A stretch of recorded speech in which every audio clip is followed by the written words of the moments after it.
Ano ba ang best credit card for me as a breadwinner? Nakikita ko kasi yung mga rating ng credit cards na may tier, ganyan, S tier, ganyan. Pero I think it can cause confusion because those tiers are not for everyone.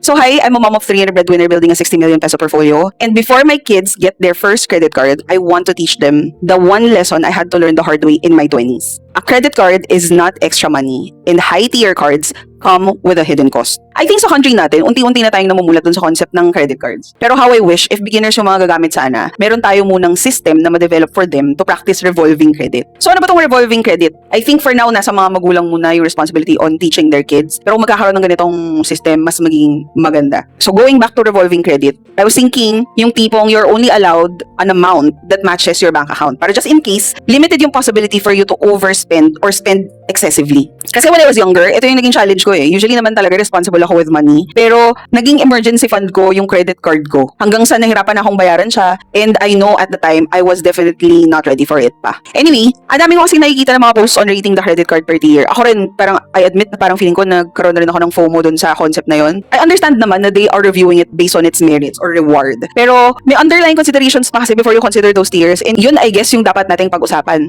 Ang lakas kasi maka-FOMO nung part na may lounge access, yung credit card, ganyan, or kung ano-anong mga reward. Pero as a breadwinner, mas malalim yung sagot ko rito kung ano ba yung best credit card for us. Unahin ko na siguro yung spending requirements. Kung wala, edi okay. Kung meron, kaya mo ba? Para kasi hindi maganda yung concept na mape-pressure ka na gumastos just to reach a certain spending limit para i-maintain yung line of credit. That for me is a very dangerous slope. Second consideration is the annual fees versus its rewards. So another na nakakabulag sa atin kasi is yung rewards, not considering if commensurate ba siya sa annual fee rate niya. If masipag kang tumawag sa mga credit card companies para magpa-cancel, I guess hindi na siya applicable. Kung no annual fee for life, hindi na rin to considered. However, kasama dito yung reward trap. For example, yung mga rewards na EJC for reaching a certain spending amount, lalo na kung hindi mo yun normal spending. I-clear ko lang hindi siya normal spending. So tatanungin kita, ano yung mga kinailangan mong gawin to achieve that? Did you need to spend more than the normal spending mo? Or pinagamit mo ba sa iba yung credit card mo? Ano yung mga risks involved? I don't want to think kasi na namamroblema ka ngayon sa credit card debt because kinuha mo lang yung EJC worth 5,000 pesos, right? So let's always do the math. Mag-isip muna tayo, ganyan.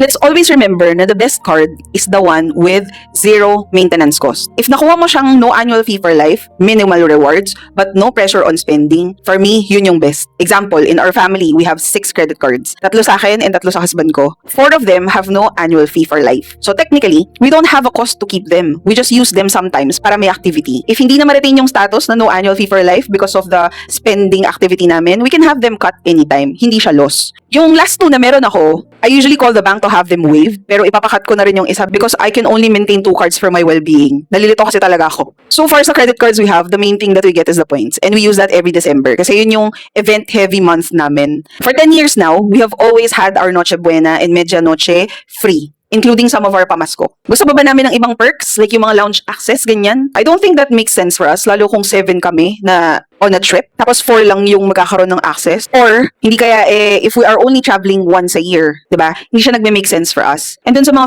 50% off offers for dining, ganyan, each credit card naman gets it at a time. So, para lang din hindi kami ma-attract na gumastos pa, which is beyond our budget. Yan. In this video, I want my children to understand that true financial freedom is not with the type of credit card you carry, but not having any debt behind that credit card tier. Kayo groupmates, anong lesson ba yung pwede nyong i-share about getting a credit card na kailangang malaman ng inyong mga anak or the future generations? Let me know in the comments. And that's the update for today, groupmates. See you on the next one.